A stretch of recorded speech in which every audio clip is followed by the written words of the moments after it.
So Donald Trump has been unusually quiet since the first presidential debate, and there's a point to his silence. As the New York Times notes, the former president has been content to let the news coverage of Democrats doubting their party's leader take hold.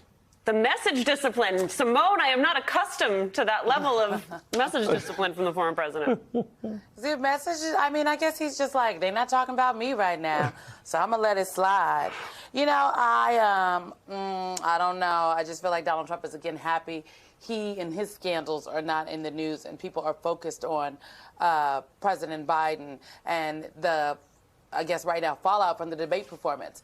And I take Jennifer's point that it takes every moment that we're talking about Donald Trump, we're talking about Joe Biden and what he did in the debate, and, you know, are Democrats going to stick with him, and is he going to drop out, which, again, he has said now. I'm counting. I've heard at least 6 times within the last couple of days from Joe Biden himself that on television that he is not dropping out. Yet people are still like, what's it going to take? Is he mulling it over? And it's like, he said he ain't going.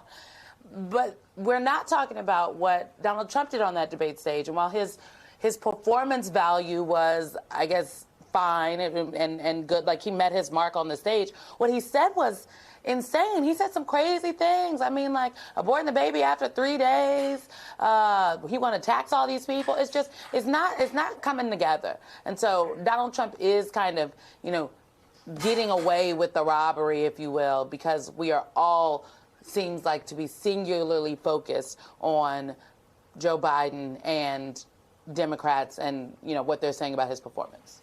I don't understand the noise. I mean, I still have people, you know, texting and telling me, you know, Joe Biden is going to resign. I'm like, really? I mean, at what point does he do that? I mean, does he do it now? Does he do it afterwards? And what do you think is going to be the outcome? And I think a lot to what Basil was saying is at this stage, okay, we all saw what we saw. We know what we know. Joe Biden is 81. We get it. We understand. The American people have largely baked this in to their calculation. Understand what the numbers are telling us. The numbers are telling us that when going into this debate, Joe Biden was down 6 points. Coming out of this debate after that horrific performance, Joe Biden is down 6 points. Not 16, not 10, 6. And so the voters understand at least what they have in front of them. And a lot of that speaks to the threat that while they see Joe Biden as old, they see Donald Trump still as problematic, a threat, something they don't necessarily want to go back to. And I don't get what Democrats don't get about that. Simone, as you know better than anyone, I'm sorry, did you want to toss to something? Well, no, go ahead. I was gonna, but go ahead. We got 2 hours. There was a duality to what the president and his team needed to do last night, which is they needed to defend, and then they also needed to present their vision for the future. And I was struck by this exchange between the president and George Stephanopoulos. It begins with Stephanopoulos saying, Mr. President, I've never seen a president 36% approval get reelected. Let's play that and talk about it on the other side. Mr. President, I've never seen a president at 36% approval get reelected. Well, I don't believe that's my approval rate. That's not what our polls show.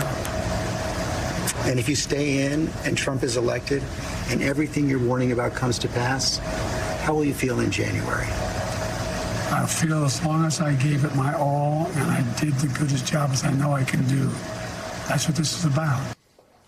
Simone, 2 pieces of that. One, I don't believe that's my approval rating. Your thoughts on that? And 2, this idea that if he gives it his all, that is sufficient. Well, look, I think he doesn't believe that's his approval rating. I think you should take Joe Biden at face value, and I think that he does believe that. I think in the aftermath of this interview, I've heard a lot of people say, oh, the president is in denial. I don't think he's in denial. I think that he is talking about what he and his advisors have spoken about and what the president believes to be true. And so they may have some internal polling that we don't know about. I don't know. But I think the approval rating is the approval rating. This interview, it was fine. It didn't do any damage. It was fine. People are going to want to see more. And, you know, I think that the president himself seems to be reticent, understanding that these are the kind of things he's going to have to do going forward. So Buckle up, y'all. We still have more things to discuss, folks. Hey there, MSNBC fans. I'm Luke Russert, and be sure to join me, Rachel Maddow, Jen Psaki, Lawrence O'Donnell, Steve Kornacki, Joy Reid, and many more September 7th in Brooklyn, MSNBC Live Democracy 2024. Click on the link for ticket information. We will see you there.